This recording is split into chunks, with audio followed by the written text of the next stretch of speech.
მოგესალმებით არხზე გემრიელი ცხოვრება. დღეს თქვენთან ერთად კაკაოს ბისკვიტს ვამზადებ მდუღარე წყალზე. მისთვის ავიღე 20 სანტიმეტრის დიამეტრის გასახსნელი ფორმა. ძირზე დავაფინე საცხობი ქაღალდი და მხოლოდ ძირზე არა გვერდებზე მოვუსვი სულ ცოტა ზეთი. ფორმა მზად არის. ჰაერღუმელი 180 გრადუსზე ჩავრთე, რომ კარგად გახურდეს და ახლა მივხედავ ცომს. 4 კვერცხის ცილა მოვათავსე ჯამში და საერთო რაოდენობიდან 140 გრამი შაქრიდან თვალის ზომით ნახევარი ჩავაყარე. ჩავამატე მწიკვი მარილი და მწიკვი ვანილი არომატისთვის. ახლა ამ ყველაფერს კარგად ავთქვებ, ისე კარგად ამოვიყვან, რომ ჯამი რომ გადმოვაყირავო, რომ გადმოვაბრუნო პირქვე, ცილა არც კი დაიძვრება და არც კი ჩამოიღვრება.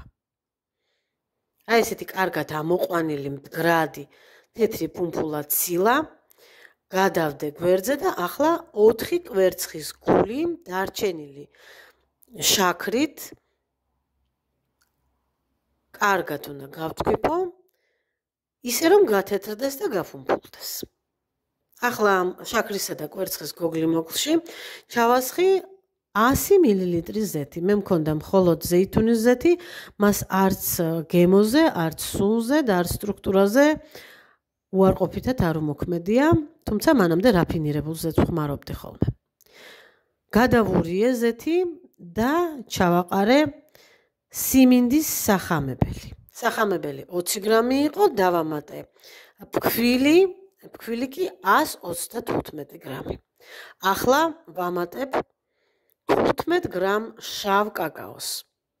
კაკაო უნდა იყოს რაც შეიძლება გემრიელი და არომატული, რადგან მასზეა დამოკიდებული თუ რამდენად გემრიელი და არომატული გამოვა თავად ბისკვიტი. ეს ყველაფერი კვლავ მიქსერით შევაერთე და როგორც ხედავთ, გამოდის ძალიან სქელი ცომი. და მუდმივი თქვეფის რეჟიმში ვამატებ ამ სქელ მასას 80 მილილიტრ მდუღარე წყალს. თან ვასხავ, თან ვთქვებ. აი ესე გათხელდება ცომი, ნაპირებს ჩამოვწმენ აუცილებლად, რომ კურკუშელები არ დარჩეს. მანამდე კი ჩავაყრი ჩაის კოვზის მესამედ სოდას.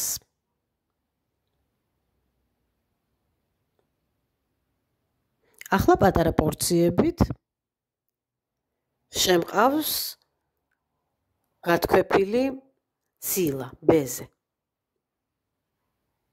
ხშირად აი ამ ფინალურ აკორდს ცილის შეყვანას სილიკონის ან ხის ნიჩბით აკეთებენ ხოლმე, მე ყოველთვის მიქსერით შემყავს, უბრალოდ დიდხანს არ ვთქვებ, რომ არ გადავთქვიფო, რომ არ გამიწყალდეს ცილა და ცომი.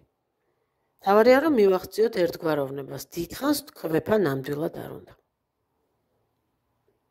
პატარა პორციებით შემყავს, საბოლოო ჯამში მთლიანად გადმოვიღეთ ცილა ჯამიდან, გავაერთიანე, რაღა თქმა უნდა, ნაპირებს ჩამოვწმენთ, ძირში კარგად ამოუსვამ სილიკონის ნიჩაბს, რომ არ დარჩეს რაიმე კურკუშელა და წინასწარ მომზადებულ ფორმაშზე გადამაქვს და მივაბრძანებ საცხობად 180 გრადუსზე. აი ესე კარგად დავაბრახუნებ, რომ ზედმეტი ჰაერი გამოვიდეს, ვაცხობ დაახლოებით 20-25 წუთი 180 გრადუსზე, ისე რომ კარს არ გამოვაღებ, შემდგომ ფრთხილად გამოვაღებ კარს და ჯოხით მზაობას გავსინჯავ. აი ესე ამოდის მშრალი, უგემრიელესი, არაჩვეულებრივი და როგორც დარწმუნდით, იოლად მოსამზადებელი ბისკვიტი. მოამზადეთ, მომწერეთ, გამოიწერეთ, დამილაიქეთ, კარგად.